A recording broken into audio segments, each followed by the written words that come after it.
وبرکاتہ نحمده ونصلی علی رسولہ الکریم اما بعد فاعوذ باللہ من الشیطان الرجیم بسم اللہ الرحمن الرحیم ربی اشرح لی صدری ویسر لی امری واحلل عقدۃ من لسانی یفقہوا قولی۔ معزز سامعات، میری ماں اور بہنوں، میں آج آپ کے سامنے ایک ایسی بات لے کر کے آئی ہوں، ایک ایسی چیز لے کر کے آئی ہوں کہ جس کا ہمارے معاشرے میں بہت ہی اہم مقصد ہے، بہت ہی اہم کام ہے، لیکن ہم اس کو چھوڑ بیٹھے ہیں، ہم وہ کام نہیں کرتے۔ میں آئیے ذرا آپ کو بتاتی چلی جاؤں کہ بے نمازی کا انجام کیا ہے، بے نمازی عورت کس کو کہا جاتا ہے، اور بے نمازی اللہ کے ہاں کیسی عورت ہے۔ میرے نبی کریم صلی اللہ علیہ وآلہ وسلم فرماتے ہیں کہ نماز ایک ایسی چیز ہے جو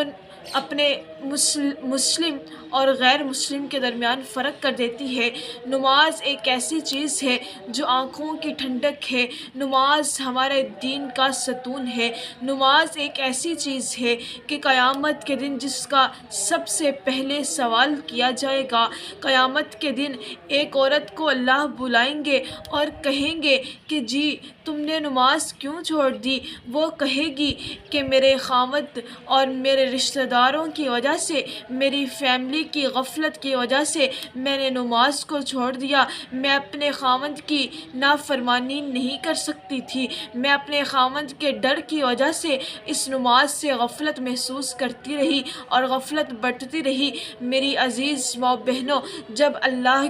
فرمائیں گے کہ اے میرے فرشتوں جاؤ اور جا کر کے فرعون کی بیوی آسیہ کو بلا کر لے آؤ، جب آسیہ حاضر ہو جائیں گی تب اللہ اس بندی سے کہیں گے ہاں بتاؤ اب تمہارا شوہر اس سے آسیہ کے شوہر فرعون سے زیادہ سخت تو نہیں تھا نا؟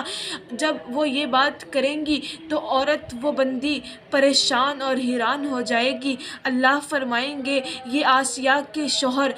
فرعون وہ فرعون تھا جس نے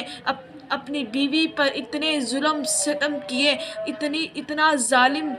شوہر تھا، لیکن پھر بھی آسیہ نے اپنی نمازوں کو نہیں چھوڑا۔ اگر کسی نے سب سے پہلے نماز چھوڑنے کو کہا تو فرعون نے کہا، اپنی بیوی سے کہا، لیکن فرعون کی بیوی نے اللہ کے حکم کے آگے اپنے خاوند کی نافرمانی کر لی، اپنے خاوند سے ناراض ہو گئی، لیکن اپنے اللہ کے سامنے اپنے اللہ کے ڈر سے اور تقوی اختیار کر کے نمازوں کی پابندی کرتی رہی۔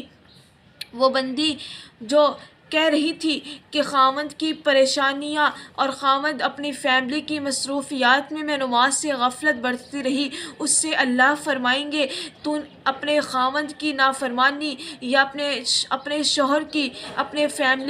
فیملی کی مصروفیات کی وجہ سے نماز کو نہیں چھوڑتی رہی، بلکہ یہ تیری ہی غفلت تھی اور تیری ہی غفلت کی وجہ سے تو نے اپنی نمازوں کو چھوڑا ہے۔ اللہ فرشتوں سے حکم کریں گے اس بندی کو لے جاؤ اور جا کر کے جہنم میں گھسیٹتے ہوئے داخل کر دو۔ معزز سامعات، یہ ہے جہنم میں جانے کا ذریعہ، نماز کو چھوڑ دینا، نماز میں غفلت برتنا اور پھر کہنا کہ ہماری فیملی میں بہت کام تھا یا ہمارے شوہر نے ہمیں اس بات کا حکم دیا تھا، ہم نے اپنے شوہر کی نافرمانی نہیں کرنی تھی اور ہم نماز سے محروم رہ گئی ہیں۔ میری عزیز ماں بہنوں، جو اس دنیا میں کامیابی چاہتا ہے نماز کو پابندی سے پڑھا کرے اور اللہ انشاءاللہ اللہ آخرت میں بھی اور اس دنیا میں بھی کامیابیوں سے نوازے گا، اور ہم اللہ کے قرب کے زیادہ نزدیک بھی ہو جائیں گے۔ اور اللہ فرماتے ہیں زیادہ سے زیادہ سجدے کیا کریں، لمبی لمبی قرات کیا کریں تاکہ اللہ ہمارا حامی و ناصر ہو جائے اور اللہ ہمیں اپنے حفظ و ایمان میں رکھے۔ جزاک اللہ خیر۔